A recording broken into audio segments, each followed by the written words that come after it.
یہ کہانی اسلام کی تاریخ کی ایک مشہور جنگ بیٹل آف خیبر یہ کہانی اسلام کی تاریخ کی ایک مشہور جنگ بیٹل آف خیبر کی ہے جو سن 628 عیسوی میں پیش آئی۔ یہ جنگ مسلمانوں اور خیبر کے قلعوں میں رہنے والے دشمن قبائل کے درمیان ہوئی تھی۔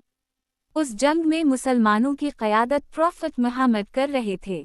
خیبر کا مضبوط قلعہ مدینہ کے شمال میں ایک علاقہ تھا جسے خیبر کہا جاتا تھا۔ وہاں بہت مضبوط قلعے تھے۔ ان قلعوں میں ایسے لوگ رہتے تھے جو مسلمانوں کے خلاف سازشیں کرتے تھے۔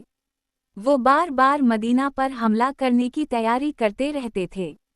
جب یہ خطرہ بڑھ گیا تو پروفٹ محمد نے فیصلہ کیا کہ اس مسئلے کو ختم کرنا ضروری ہے۔ اس لیے مسلمانوں کا ایک لشکر تیار کیا گیا۔ مسلمانوں کا لشکر روانہ۔ مسلمانوں کا لشکر مدینہ سے خیبر کی طرف روانہ ہوا۔ اس لشکر میں تقریباً 1400 صحابہ شامل تھے۔ سب لوگ بہادر تھے اور اللہ پر پورا یقین رکھتے تھے۔ وہ دن رات سفر کرتے ہوئے خیبر کے قریب پہنچ گئے۔ جب خیبر کے لوگوں کو پتہ چلا کہ مسلمان آ گئے ہیں تو وہ اپنے مضبوط قلعوں میں چھپ گئے اور جنگ کی تیاری کرنے لگے۔ قلعوں پر حملہ۔ خیبر میں کئی قلعے تھے اور ہر قلعہ بہت مضبوط تھا۔ مسلمانوں کو ایک ایک قلعہ فتح کرنا پڑا۔ جنگ بہت سخت تھی۔ دونوں طرف سے تیر اور ہتھیار چل رہے تھے۔ شروع میں کچھ قلعے آسانی سے فتح ہو گئے، لیکن ایک بہت مضبوط قلعہ باقی رہ گیا جسے فتح کرنا مشکل تھا۔ بہادری کا دن۔ اس وقت پروفٹ محمد نے فرمایا، کل میں جھنڈا ایسے شخص کو دوں گا جو اللہ اور اس کے رسول سے محبت کرتا ہے، اور اللہ اور اس کا رسول بھی اس سے محبت کرتے ہیں۔ اگلے دن یہ جھنڈا علی بن ابی طالب کو دیا گیا۔ وہ بہت بہادر تھے۔ انہوں نے میدان میں جا کر بڑی بہادری سے لڑائی کی۔ کہا جاتا ہے کہ انہوں نے قلعے کا دروازہ زور سے ہلا کر گرا دیا اور دشمن کے بڑے سپاہی کو شکست دی۔ اس کے بعد مسلمان قلعے کے اندر داخل ہو گئے۔ جنگ کا اختتام۔ آخر کار خیبر کے تمام قلعے مسلمانوں کے قبضے میں آ گئے۔ اس طرح بیٹل آف خیبر ختم ہو گئی۔ اس جنگ کے بعد علاقے میں امن قائم ہو گیا اور مدینہ کو دشمنوں کے خطرے سے نجات مل گئی۔ یہ کہانی اسلام کی تاریخ کی ایک مشہور جنگ بیٹل آف خیبر یہ کہانی اسلام کی تاریخ کی ایک مشہور جنگ بیٹل آف خیبر کی ہے جو سن 628 عیسوی میں پیش آئی۔ یہ جنگ مسلمانوں اور خیبر کے قلعوں میں رہنے والے دشمن قبائل کے درمیان ہوئی تھی۔ اس جنگ میں مسلمانوں کی قیادت پروفٹ محمد کر رہے تھے۔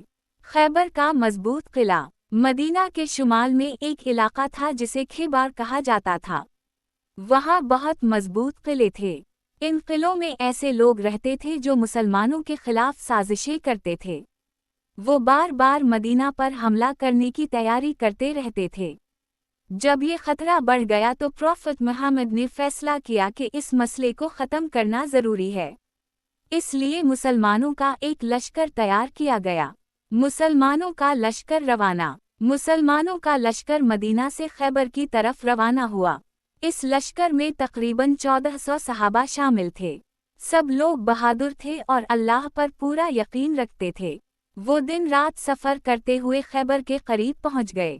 جب خیبر کے لوگوں کو پتہ چلا کہ مسلمان آ گئے ہیں تو وہ اپنے مضبوط قلعوں میں چھپ گئے اور جنگ کی تیاری کرنے لگے۔ قلعوں پر حملہ۔ خیبر میں کئی قلعے تھے اور ہر قلعہ بہت مضبوط تھا۔ مسلمانوں کو ایک ایک قلعہ فتح کرنا پڑا۔ جنگ بہت سخت تھی۔ دونوں طرف سے تیر اور ہتھیار چل رہے تھے۔ شروع میں کچھ قلعے آسانی سے فتح ہو گئے، لیکن ایک بہت مضبوط قلعہ باقی رہ گیا جسے فتح کرنا مشکل تھا۔ بہادری کا دن۔ اس وقت پروفٹ محمد نے فرمایا، کل میں جھنڈا ایسے شخص کو دوں گا جو اللہ اور اس کے رسول سے محبت کرتا ہے، اور اللہ اور اس کا رسول بھی اس سے محبت کرتے ہیں۔